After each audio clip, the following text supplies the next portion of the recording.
Bapak Ibu yang dikasih Tuhan, dalam sesi yang pertama ada 3 hal yang kita akan belajar bersama-sama. Yang pertama yaitu mengenai diri sendiri ya, pada saat ini yang kita ketahui. Saat ini keberadaan yang sekarang pada usia ini Bapak Ibu belajar. Siapa sih saya ini sebenarnya, seperti apa ya. Lalu kemudian yang kedua kita mengenal kepribadian atau personality, dan akhirnya kita mengenal gambar diri kita yang sesungguhnya seperti apa. Lalu kemudian sebelum kita masuk lebih jauh, hal yang perlu kita ketahui di dalam sesi yang pertama dan nanti akan didalami dalam sesi-sesi yang berikutnya, khususnya dalam sesi yang kedua, yaitu mengenai gambar diri Kristiani. Tapi sebelumnya saya ingin sentuh sedikit. Sebenarnya apa yang Tuhan kehendaki dari kita pribadi lepas pribadi lewat gambar diri kita ini? Tuhan menghendaki bahwa Dia menciptakan kita begitu indah dan mulia. Apapun kita, yang perlu kita ketahui adalah kita yang pertama manusia yang diciptakan menurut segambar dengan Dia.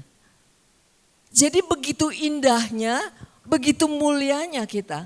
Karena saya, Bapak Ibu semua segambar dengan Allah Bapa. Dia menciptakan kita yang terbaik, yaitu menurut siapa? Menurut dirinya sendiri. Jadi begitu indahnya, begitu bagusnya, begitu cantik dan gantengnya kita. Tetapi kenapa jadi begitu tidak kita sadari? Dan begitu complicated dalam kehidupan sehari-hari, ada yang merasa saya enggak berguna, saya tidak secantik siapa ya, mungkin bintang film yang terkenal gitu ya. Dan sekarang yang lebih terkenal, yang begitu ibu-ibu senang sekali itu dari Dracin itu ya, yang begitu diidam-idamkan, yaitu Tsai Ling-he atau siapa itu ya. Nah, sehingga semuanya begitu mengagumi, mungkin pria-pria ini seperti si Ling-he ini gitu ya. Padahal enggak seperti itu. Bahwa Tuhan menciptakan kita seturut dengan gambarnya. Itu ada di dalam Kejadian 1 ayat 27. Dan kemudian manusia adalah pribadi yang sangat dicintai Allah. Kita, saudara, Bapak Ibu semua adalah pribadi yang sangat dicintai oleh Allah. Allah aja cinta sama kita. Masa kita gak mencintai diri kita sendiri? Katakan kepada sebelahnya, Tuhan mencintai dirimu. Iya, ya. Jadi kita boleh tepuk dada sedikit. Saya sangat dicintai oleh Allah Bapa. Ya, kita tersenyum punya alasan yang mendasar. Kenapa? Karena saya dicintai. Banyak orang merasa tidak dicintai dirinya. Tapi saudara dan saya dicintai, sangat dicintai oleh Allah Bapa. Lalu kemudian yang ketiga, manusia adalah pribadi yang berharga. Kenapa dicintai? Karena Bapa memandang saudara dan saya begitu berharga. Karena saya yang ciptakan, kata Bapa, kata Allah Bapa. Jadi dia segambar dengan saya sehingga saya mencintai dia amat sangat karena dia begitu mulia dan berharga bagiku. Ya. Jadi manusia adalah pribadi yang diakui dan diterima oleh Tuhan. Sebenarnya dari sesi-sesi yang akan datang, seluruh tentang gambar diri mengarah goalnya yaitu bahwa kita mulai menyadari bahwa saya segambar dengan Allah, saya begitu mulia dan saya sangat dicintai oleh Allah.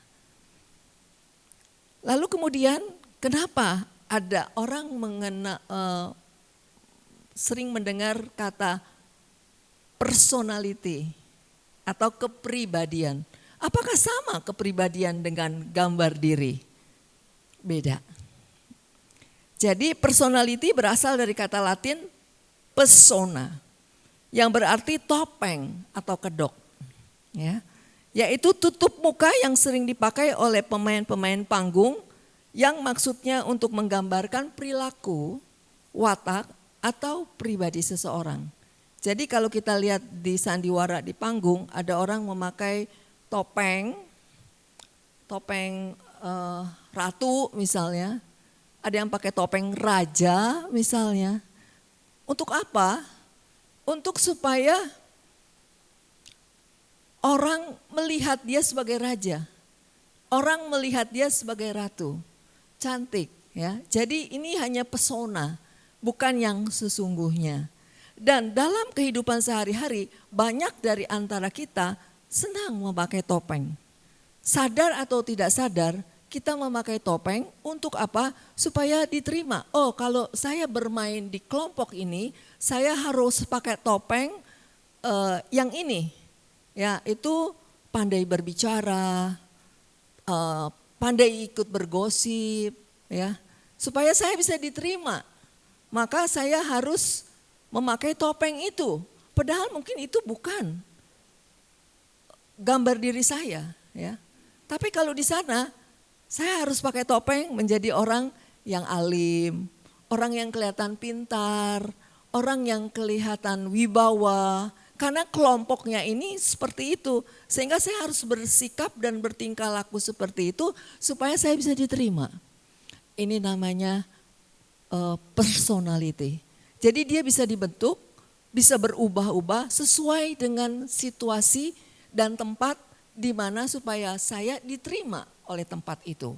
Jadi bukan asli daripada diriku sendiri. Ya.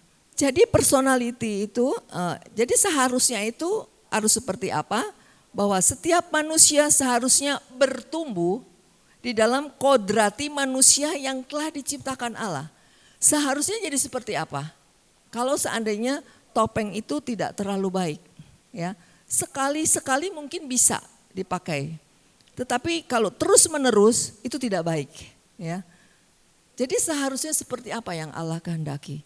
Yang Allah kehendaki adalah kita mulai mengenal dan kita mulai bertumbuh ke dalam kodrati kita manusia yang sesungguhnya, yaitu sesuai dengan ciptaan Allah yang segambar dengan Dia. Karakter kita seperti Allah. Maka itu dalam seminar Hidup Baru, kalau kita masih ingat dalam sesi yang ke-7, judulnya apa? Menjadi serupa dengan Kristus. Jadi sebenarnya gambar diri yang Tuhan hendaki berarah, goalnya ya seperti itu. Kembali ke kodrati manusia yang sesungguhnya. Nah ini yang sering dirusak. Dirusak oleh apa? Nanti kita akan bahas satu persatu di dalam slide ini. Ya. Manusia mulai dikenal lewat kepribadian yang dianggap oleh diri sendiri atau orang lain. Contoh, oh dia orangnya pintar. Jadi orang pikir dia adalah pribadinya pintar. Dia orangnya sabar. Lalu dia orangnya tenang. Nah mulai dikenal lewat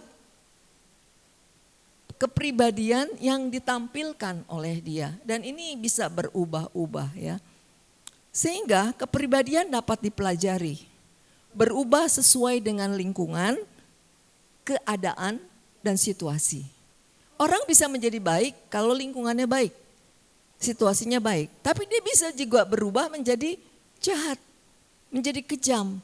Karena lingkungan, situasi begitu menekan, orang yang baik bisa menjadi jahat. Sebab itu dikatakan hati-hati dalam pergaulan, karena pergaulan bisa membentuk kepribadian. Sehingga menjadi tuntutan atas perkembangan zaman, ya, karena itu orang misalnya orang yang bekerja di kantor. Karena tuntutan profesi, maka dia harus berpakaian mungkin yang plente, harus pakaiannya bermerek. Lalu mulai harus berkendaraan yang bermerek, yang bagus. Kenapa? Tuntutan situasi, keadaan, zaman, apalagi sekarang ini ya, orang berlomba. Sehingga kepribadian orang mudah menjadi berubah-ubah.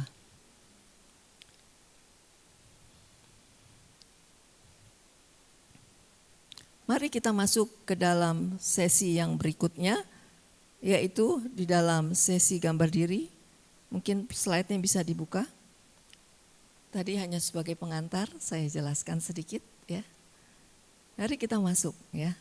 Nah, dalam pengantar diceritakan bahwa Alkisah, berarti kalau Alkisah itu adalah dongeng, bukan yang sebenarnya. Ini hanya mau menceritakan satu ilustrasi supaya kita memahami apa itu gambar diri ya. Jadi diceritakan di sini Alkisah seorang Indian yang ingin tahu kalau sebutir telur Raja Wali dierami oleh induk ayam, kira-kira apa yang akan terjadi? Lalu kemudian iseng ya ini orang, maka diambillah telur Raja Wali tadi, lalu kemudian dierami oleh si induk ayam. Nah, induk ayam tidak mengetahui, pokoknya yang penting saya erami. Maka menetaslah semua telur-telur itu, termasuk telur Raja Wali tadi. Apa yang terjadi? Bahwa Raja Wali menetas menjadi seekor Raja Wali. Jadi Raja Wali gak bisa diubah karena dia Raja Wali gitu ya. Tetapi satu hari si Raja Wali bilang, dia begitu kagum dengan binatang yang bisa terbang begitu mengagumkan, sayapnya lebar, begitu anggun, dia berani menerpah angin kencang, bisa naik terbang tinggi menembus awan. Lalu dia tanya pada induk ayam, itu apa ya? Dia bilang, oh itu adalah binatang langit. Kamu gak usah pusing. Kalau kita mah binatang bumi di bawah adanya ya. Oh begitu. Jadi cara makannya seperti ini. Tuk tuk tuk tuk tuk tuk. Kalau cari cacing dengan paruhnya sambil mengais-ngais kakinya. Bisa terbang, bisa. Ya terbang 1 meter, itu ya. Karena kita makhluk bumi. Lama kelamaan si elang mulai percaya kalau dirinya adalah ayam. Lalu kemudian tingkah lakunya seperti ayam. Cara mencari makan seperti ayam. Cara terbangnya juga seperti ayam yang ujung-ujungnya hanya kentaki, tidak bisa terbang seperti anggun yang sesungguhnya burung Raja Wali. Cerita ini mau menggambarkan bahwa gambar diri yang salah. Bahwa dia sesungguhnya elang, tapi karena dia dibesarkan, dididik dalam satu lingkungan yang kurang sehat sehingga dia tidak menemukan jati diri kodratnya yang sesungguhnya. Bukankah kita manusia juga seringkali begitu? Bahwa awal mulanya Allah menciptakan kita begitu agung, begitu mulia, begitu indah, begitu berharga, segambar dengan Allah. Cara berpikirnya seperti Allah. Cara bertindaknya harus seperti Allah. Sehingga semua cara hidupnya harus seperti Allah. Tetapi kenyataannya sebagai anak-anak Allah, karena kita tinggal di bumi ini, ada dosa yang menyebabkan kita menjadi bertingkah laku berbeda. Sama seperti Raja Wali yang menjadi seekor ayam. Bisa berubah? Tergantung dari diri kita dan keputusan kita. Mau menjadi seperti ayam terus atau kita mau kembali yang sesungguhnya sebagai kodrat Allah, menjadi ciptaan seperti yang Allah kehendaki. Itu tujuan dari seminar gambar diri, untuk kita menyadari itu. Kalau malam hari ini kita mulai sadar hal itu, maka sebuah keputusan yang ditawarkan, apakah kita mau tetap stuck seperti ini atau kita mau terus bertumbuh, mau berubah sesuai dengan kodrat yang Allah kehendaki. Di dalam buku gambar diri dijelaskan pengertian tentang gambar diri. Apa itu gambar diri? Dikatakan gambar diri adalah gambar yang dimiliki seseorang tentang dirinya sendiri. Bukan tentang orang lain. Jadi gambar yang dimiliki olehku tentang aku, yakni siapakah diriku menurut aku. Ya, jadi gambar diri bercerita tentang aku. Siapakah aku? Menurut aku. Maka itu tadi saya katakan dalam seminar yang pertama ini kita diajak untuk berpikir siapa sih aku sekarang. Sebelum kita tahu tentang seminar ini, yang sekarang ini kita berpikir siapakah aku.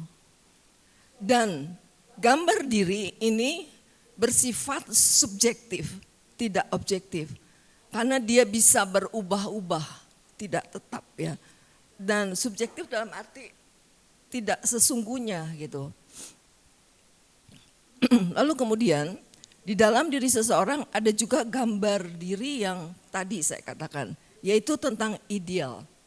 Jadi saya mungkin mengagumi satu tokoh, lalu ingin seperti itu. Jadi orang dalam hidupnya terus terarah ingin menjadi sosok yang dia kagumi itu. Nah siapa? Misalnya pahlawan gitu, misalnya R.A. Kartini kalau Indonesia, kalau orang-orang di daerah, atau mungkin kepingin menjadi pahlawan seperti Diponegoro atau apa, mereka pelajari dan mereka ingin semuanya bertingkah laku seperti itu. Demikian juga yang tadi saya katakan, mungkin ada bintang film yang begitu dikagumi di dunia ini, sehingga mereka kepingin seperti itu. Siapa tokoh yang paling dikagumi? Nah ini modelnya mulai cenderung manusia sekarang seperti itu. Makanya sekarang lagi tren ya model rambut itu yang panjang, curly gitu ya, disegi. Lalu kemudian hampir semua orang modelnya seperti itu. Jadi kalau sekarang mungkin secara internasional, yang dikagumi itu wanita enggak gemuk misalnya. Berarti kalau gemuk itu tidak bagus seperti itu. Tapi ada di satu daerah yang lain bahwa yang bagus itu adalah semua wanita harus gemuk. Makanya jangan coba-coba cari orang langsing. Ya semuanya gemuk, kenapa? Semakin dia gemuk semakin nilainya mahal begitu ya. Jadi macam-macam ya. Makanya dikatakan bahwa gambar diri ini begitu sangat subjektif. Dan di dalam diri seseorang ada gambar diri yang begitu ideal, lalu kemudian semua ingin menjadi seperti itu. Itu yang tadi personality, yang bisa berubah-ubah karakternya. Tetapi juga akhirnya dari yang personality itu, yang self ideal itu menjadi self image, dianggap bahwa ini menjadi gambar diriku gitu ya, yang menjadi tujuan yang sesungguhnya mengenai dirinya sendiri. Benar apa enggak itu? Nah, Bapak Ibu pikir aja sendiri ya. Tetapi kenapa gambar diri itu bisa terbentuk menjadi seperti itu? Nah, terbentuknya gambar diri tidak terjadi begitu saja ya, tetapi seseorang itu dilahirkan tetapi terbentuk melalui pengalaman, mengalami perjalanan mulai dari kecil sampai remaja, sampai sekarang. Dan ini semua pengalaman hidup ini membentuk gambar diri kita. Jadi gambar diri ini bertumbuh begitu secara dinamis ya. Nah misalnya ketika seseorang ini dibesarkan dalam satu keluarga di mana dia dihargai, keluarganya harmonis, ya, diterima, dicintai, ini pasti membentuk gambar diri dia secara positif. Tetapi sebaliknya kalau orang dibesarkan di dalam satu keluarga yang tidak menghargai, membandingkan anak yang pertama dengan anak yang kedua dibanding-bandingkan, ini akan mempengaruhi tentang penerimaan diri dari orang tersebut. Maka ketika orang ditolak dan dicintai, ketika orang dihargai dan tidak dihargai, mempunyai gambar diri yang berbeda-beda. Sehingga gambar diri yang positif merupakan keadaan di mana seseorang mampu menerima dirinya dan juga memiliki pengendalian diri yang baik. Kalau orang mempunyai gambar diri yang baik, dia punya pengendalian diri yang baik, dia bisa menerima dirinya apa adanya dengan baik. Nah, di situ dijelaskan di dalam buku kuning, jenis gambar diri yang positif itu yang dimiliki oleh individu itu seperti apa? Dikatakan orang yang punya gambar diri yang positif, yang pertama itu mudah menerima masukan orang lain. Ada orang yang mudah dievaluasi, bisa menerima dengan baik, dia bisa berpikir dengan nalarnya bahwa oh iya ini benar, oh ini tidak. Tapi ada orang yang nggak bisa dievaluasi. Orang untuk menerima masukan itu marah dia. Ya saya memang seperti ini, mohon maaf gitu ya. Nah maka itu terjadi di sana, ramai, ketersinggungan dan sebagainya. Karena orang nggak suka dievaluasi. Tetapi seseorang yang mengenal dirinya dengan baik, dia bisa menerima evaluasi itu dengan baik. Yang kedua itu merasa yakin. Artinya walaupun ini tidak berlebihan terhadap sesuatu kemampuannya, tapi dia yakin bahwa dia mampu untuk melakukan sesuatu pekerjaan ini dan dia tahu apa yang dia akan kerjakan dan yang dia akan buat. Sehingga orang yang punya gambar diri yang baik, dia lebih firm ya untuk melakukan sesuatu dan juga untuk mencapai sesuatu. Nah ini sangat mempengaruhi kehidupan seseorang. Ketika gambar diri dia tidak utuh, gambar diri dia pecah, maka orang menjadi tidak percaya diri, sulit untuk melakukan sesuatu, mengambil keputusan sesuatu, mencapai sesuatu. Padahal Tuhan ciptakan kita semua sama. Enggak ada yang orang bilang ini pintar, ini enggak. Sama semua. Tapi kenapa kenyataannya ada yang pandai, ada yang tidak? Nah ini situasi pengalaman hidup seseorang yang berbeda-beda ketika dia dibesarkan. Mungkin waktu kecil, nah, zaman juga mempengaruhi. Ya, coba kalau kita lihat ibu kita, beda mungkin generasinya dengan kita. Lalu kita melihat anak kita, beda lagi generasinya. Mungkin ke cucu juga berbeda lagi. Karena situasi zaman juga membentuk cara berpikir, pola asuh dan sebagainya. Maka itu pentingnya kodrat manusia yang kita ketahui. Supaya ini menjadi satu goal untuk kita capai ke sana. Dan yang ketiga, dikatakan bahwa orang yang mempunyai gambar diri yang positif mengetahui persis apa yang dia inginkan. Dan yang keempat, mudah menyesuaikan diri dengan orang lain. Ada orang yang sulit menyesuaikan diri dengan orang lain. Apalagi kalau ganti daerah, ganti kota. Begitu banyak orang menjadi stres. Tapi kalau orang yang punya gambar diri baik, ditempatkan di hutan pun hidup dia. Ditempatkan di laut, mau di pegunungan, mau di pedalaman, mau di kota besar. Dia bisa mengimbangi, dia fleksibel untuk menyesuaikan diri keadaannya. Sebenarnya ketika kita memiliki satu gambar diri yang baik, hidup kita bahagia. Kita dimanapun kita enggak rasa terusik gitu ya, enggak mudah terusik dengan situasi, kita tenang. Dan akhirnya yang kelima, mampu memperbaiki dirinya sendiri. Karena dia menerima evaluasi, mudah menerima masukan, dia juga mau merubah dirinya yang untuk menjadi lebih baik ya. Faktor-faktor yang mempengaruhi gambar diri. Nah ini penting kita ketahui. Yang pertama, hubungan dengan sesama. Jadi kita bisa lihat nih, kenapa saya jadi seperti ini? Ini ada faktornya, yaitu faktor yang mempengaruhi ketika saya dibesarkan dulu oleh keluarga. Bagaimana hubunganku dengan orang tuaku? Ini tidak pandang usia, sampai kita nenek-nenek pun ini harus kita tahu gitu ya. Bagaimana saya dibesarkan dalam keluarga saya, bagaimana hubungan saya dengan orang tua saya. Apakah saya dihargai oleh orang tua saya? Apakah saya diterima? Apakah saya dicintai? Nah, kalau dengar cerita dari mama saya bahwa dia dibesarkan dengan satu orang tua tetapi beda. Karena apa? Karena banyak kali ya keluarga besar. Jadi anak yang pertama masih dapat perhatian.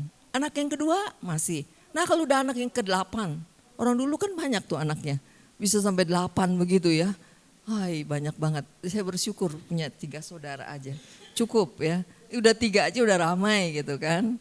Dan saya anak kedua, biasanya beda. Anak ke-1, anak kedua, anak ketiga. Anak kedua selalu terlupakan. Anak 1 dapat perhatian, anak 2 terlupakan. Langsung anak yang kecil ya. Dia bilang apa? Harus mengalah pada cici. Kamu dede harus ngalah dengan cici. Nanti kalau kita terhadap dede, kamu cici ngalah dengan dede. Pokoknya harus ngalah yang tengah gitu kan. Dan syukur-syukur kalau masih diingat gitu. Kadang-kadang dia hanya teringat kalau ada masalah. Baru dia katakan saya punya anak 3 kata orang tua ya. Dia terhitung dia di sana, dia dapat bagian biasanya ya. Nah kalau cici atau koko tidak bertanggung jawab, nomor 2 dapat bagian biasanya kan gitu. Ya, untuk apa? Untuk bertanggung jawab terhadap dedeknya dan untuk menjadi penengah untuk atas kokohnya. Kamu harus mengalah gitu ya. Kokomu memang begitu ya. Wah itulah nasib anak kedua. Sehingga ini juga mempengaruhi cara pandang dia, memandang dirinya. Karena ini pengalaman dari pengalaman hidup dia bertahun-tahun. Nah tergantung dari orang tuanya membesarkan dia seperti apa. Apakah dia diterima, apakah dia dicintai, lalu pola asuh yang berbeda ya. Biasanya kan cici dapat prioritas utama. Baju pertama, pendidikan yang pertama gitu kan. Kalau yang udah kedua dapat pendidikan sekolahnya udah ngalah. Nanti untuk dedekmu masih mau sekolah kan begitu. Pokoknya harus mengalah banyak gitu ya. Bersyukur jadi anak kedua ya. Nah, lalu selain hubungan dengan orang tua, dengan saudara dan teman, juga faktor yang mempengaruhi gambar diri adalah hubungan dengan Tuhan. Nah, apakah dia mempunyai pengalaman dicintai oleh Tuhan? Mengalami bahwa Tuhan itu adil terhadap dirinya. Dan ada orang yang begitu kecewa dan sangat marah kepada Tuhan. Karena dia merasa bahwa Tuhan tidak adil terhadap hidupnya. Saya sudah berdoa gak dikabulkan. Saya sudah baik-baik dengan Tuhan. Tapi orang lain yang biasa-biasa jauh lebih beruntung dari saya. Dia punya pengalaman yang buruk terhadap Tuhan sehingga marah, luka terhadap Tuhan. Makanya kalau dalam retret pemulihan luka batin itu biasanya juga ada pemulihan terhadap relasi dengan Tuhan. Ya.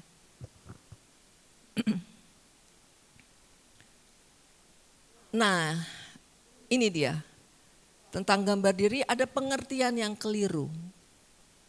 Yang pertama yang keliru. Jika kalau hidup saya sudah baik-baik saja,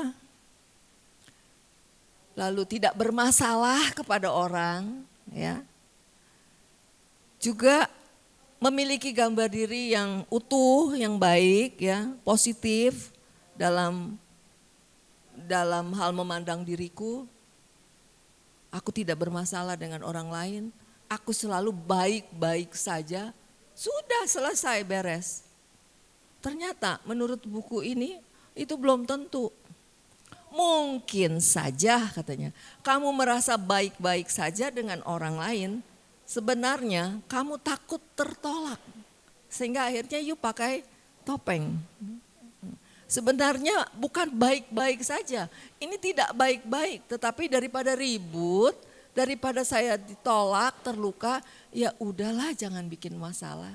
Nah maka dikatakan belum tentu itu benar. Ya, ini ada suatu pandangan yang keliru.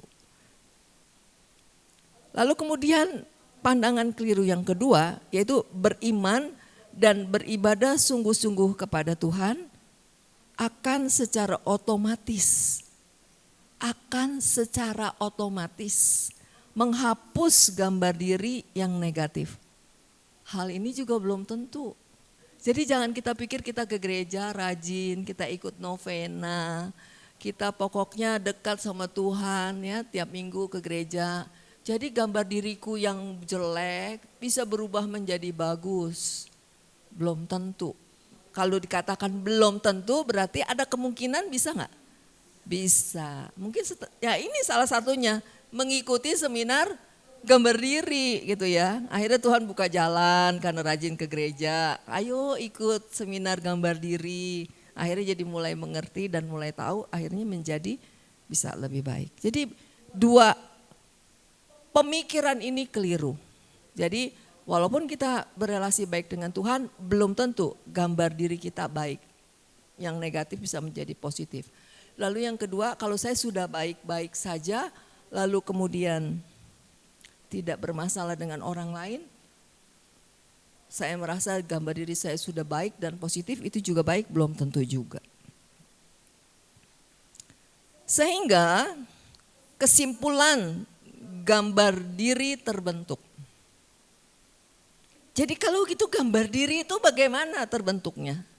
Gambar diri terbentuk, yang pertama, apa yang saya pikir tentang diriku? Saya berpikir tentang diriku seperti apa? Yang kedua, apa yang saya pikir menurut orang lain pikir tentang saya?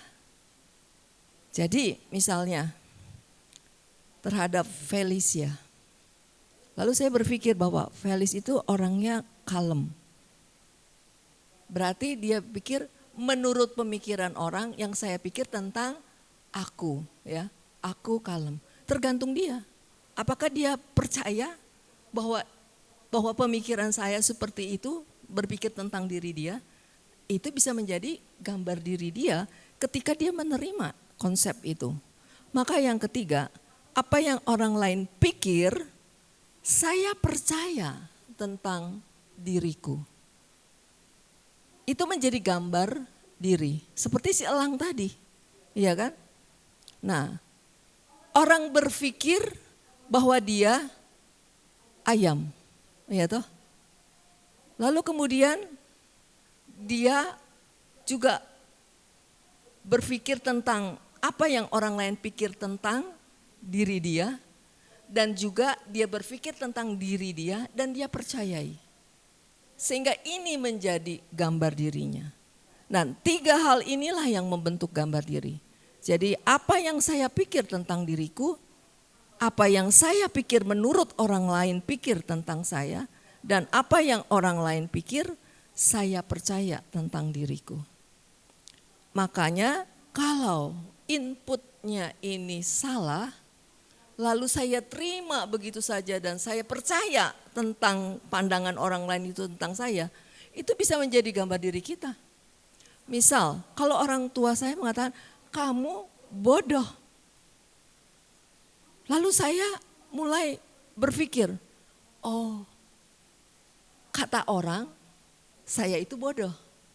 Ya kan? Lalu kemudian saya berpikir, oh iya benar. Benar, kalau saya bodoh.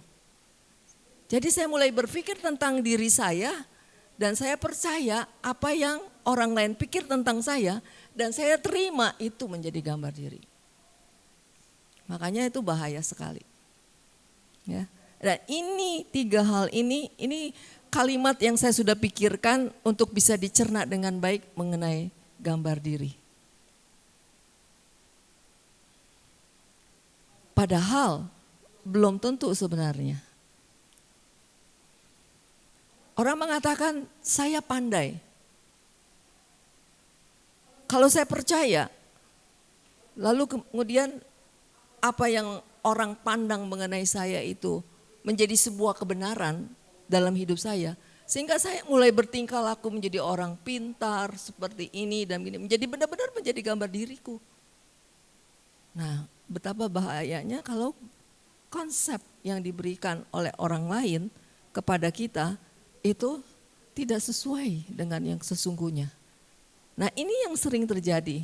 Berapa banyak konsep yang diberikan oleh orang tua kita dulu diwariskan kepada kita, lalu kita terima itu menjadi sebuah kebenaran tentang diriku, sehingga menjadi berantakan dan kacau semuanya.